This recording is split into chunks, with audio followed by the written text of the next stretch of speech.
Assalamualaikum warahmatullahi wabarakatuh. Selamat pagi, selamat siang, selamat sore, dan selamat malam teman-teman semuanya yang sedang mendengarkan. Apakah sudah mulai bosan belajar dari rumah? Semoga dengan media ini bisa mengobati rasa rindu kalian terhadap saya. bukan saya, tetapi mengobati rasa rindu kalian terhadap pembelajaran yang ada di kelas. Harapannya, media ini bisa membantu kalian untuk bisa menambah pengetahuan, wawasan, dan juga kemantapan begitu terkait dengan pendidikan anak berkebutuhan khusus. Kali ini saya akan membahas tentang permasalahan yang dihadapi anak berbakat dan dampaknya apa sih?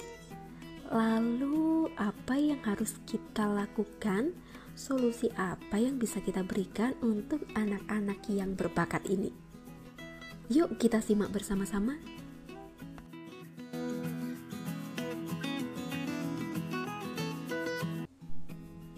Gifted and talented, atau yang sering kali kita dengar dengan anak berbakat, atau mungkin yang pernah kalian dengar anak cerdas istimewa berbakat istimewa. Nah, anak-anak ini termasuk ke dalam kategori anak berkebutuhan khusus. Kenapa? Karena dengan kemampuan intelektual dan non-intelektualnya yang tinggi, ini justru akan membuat anak mengalami kesulitan dalam berinteraksi sosial atau mereka tidak mampu bersosialisasi dengan baik, sehingga anak akan merasa dirinya berbeda atau aneh, atau mungkin juga lingkungan yang melabelkan aneh karena anak-anak ini memiliki kebiasaan-kebiasaan yang tidak pada umumnya. Nah, secara umum ada beberapa permasalahan yang dihadapi anak berbakat. Yang pertama adalah labeling. Jadi banyak orang yang memberikan label begitu ya, memberikan cap, stempel pada anak berbakat bahwa ia berbakat dalam tanda kutip dan dapat menimbulkan harapan terhadap kemampuan anak tersebut, dan dapat mengakibatkan beban mental jika anak tersebut tidak dapat memenuhi apa yang diharapkan oleh si pemberi label. Misalnya, orang tua memberikan label anak ini pintar, cerdas, jadi yang terkategori anak berbakat. Tetapi bisa jadi si anak ini punya beban yang sangat berat untuk membawa label tersebut. Underachievement pada anak berbakat adalah kinerja anak yang secara signifikan berada di bawah potensinya. Jadi anak tidak menunjukkan perilaku sesuai tingkat intelektualnya dikarenakan kurang adanya stimulus dan juga kepercayaan dari lingkungan sekitar, entah orang tua, entah itu juga guru.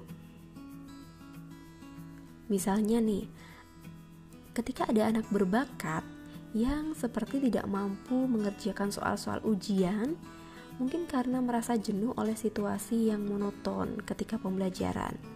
Nah, hal ini dapat terjadi karena anak berbakat mengalami berbagai tekanan, baik di rumah, sekolah, ataupun teman sebayanya. Jadi terkadang sebenarnya dia pintar, sangat pintar sampai dikategorikan bahwa dia adalah anak berkebutuhan khusus begitu. Tetapi kok dilihat dari prestasinya dia nggak tinggi ya, harusnya dia yang paling pintar atau dia selalu jauh di atas teman-temannya. Tetapi kalau dilihat dari nilai rapor itu kok nilainya nggak tinggi, bahkan cenderung rendah, dan mungkin ada beberapa kasus yang seringkali remedi begitu. Nah, ini ada kemungkinan si anak itu monoton begitu ya, jadi dia bosan dengan pembelajaran yang ada di kelas, atau bisa jadi dalam tanda kutip dia itu menyepelekan. Jadi dia merasa sudah bisa pembelajaran matematika begitu, atau pembelajaran bahasa Inggris. Dia merasa sudah bisa dan dia sudah jauh di atas itu, tetapi yang diajarkan di sekolahan adalah itu topik pembahasan yang sebenarnya dia sudah sangat paham, dia sudah sangat bisa. Jadi ketika diajar oleh gurunya ya dia mungkin tidak memperhatikan, mungkin juga mengerjakan soalnya asal-asalan ya, karena dia merasa bosan dengan pembelajaran yang ada di kelas. Lalu permasalahan terakhir adalah tentang konsep diri. Konsep diri ini terbentuk bukan hanya dari cara orang lain memandang tentang dirinya, tetapi juga ketika dirinya menghayati pengalaman tersebut. Jadi anak-anak yang berbakat ini memiliki sikap yang sangat ambivalen begitu terhadap keberbakatannya dan cenderung mempersiapkan dirinya secara positif, namun menganggap bahwa lingkungannya, yaitu mungkin teman sebaya, guru, itu punya pandangan yang negatif terhadap dirinya.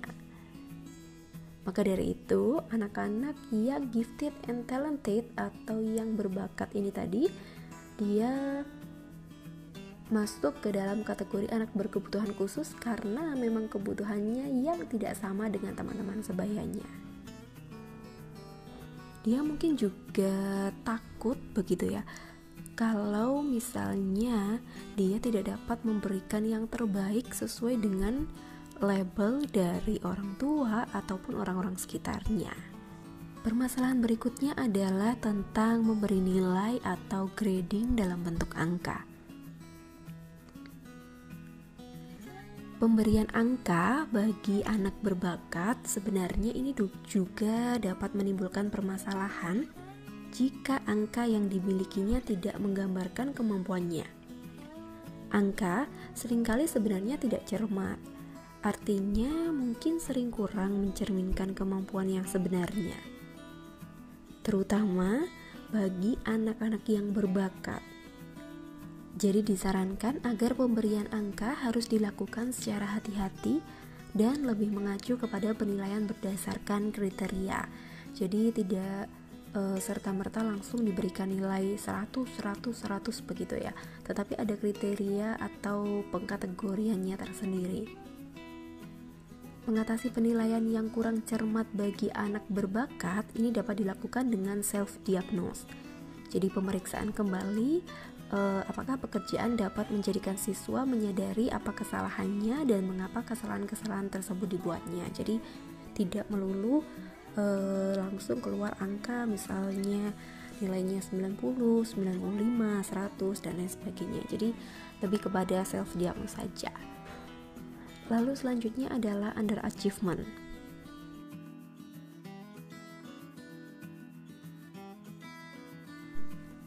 Terkait dengan layanan pendidikan bagi anak-anak berbakat, kalau di Amerika Serikat begitu ya, layanan pendidikan khusus bagi anak-anak berbakat diberikan melalui Gifted Education Program. Jadi prosedur untuk memasukkan anak ke program pendidikan anak berbakat ini pada umumnya mengikuti 4 langkah dasar. Yang pertama harus ada rujukan atau referral. Nah, rujukan ini didasarkan atas pertimbangan guru, nominasi dari orang tua, nilai rapor, skor tes kelompok, atau gabungan dari kesemuanya itu tadi. Yang kedua adalah asesmen. Jadi asesmen ini mencakup penetapan tingkat kemampuan anak yang dirujuk berdasarkan serangkaian tes, di mana pada umumnya ini mencakup pengukuran intelijensi, tes prestasi atau tes TPA begitu ya, yang seringkali kita dengar. Ada juga tes pemecahan masalah. Di pemecahan masalah ini harapannya memang kita dapat mengetahui bahwa anak punya pemecahan masalah yang jauh lebih baik dari teman-teman seusianya.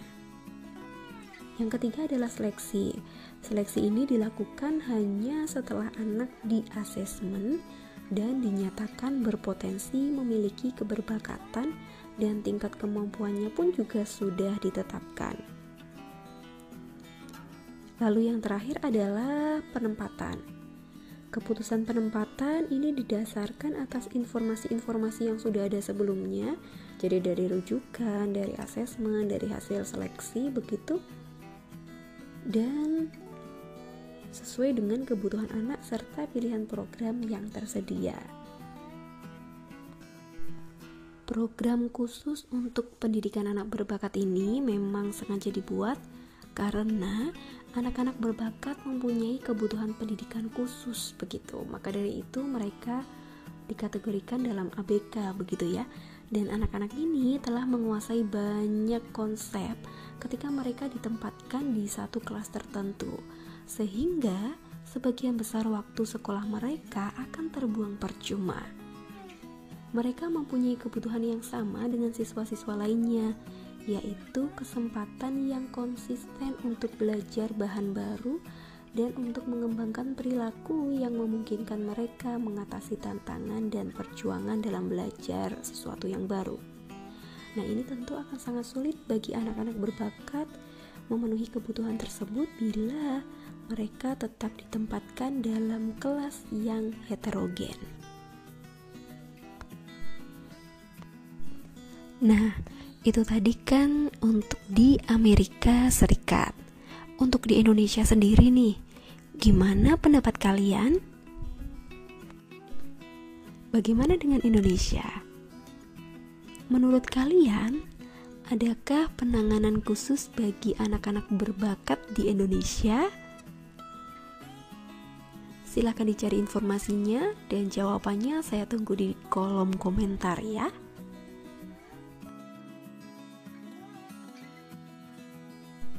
Terima kasih sudah menyediakan waktu dan kuota kalian untuk menyimak materi kali ini. Semoga apa yang kita pelajari bermanfaat untuk kita semuanya. Selamat melanjutkan aktivitas dan tetap diam di rumah, belajar dari rumah.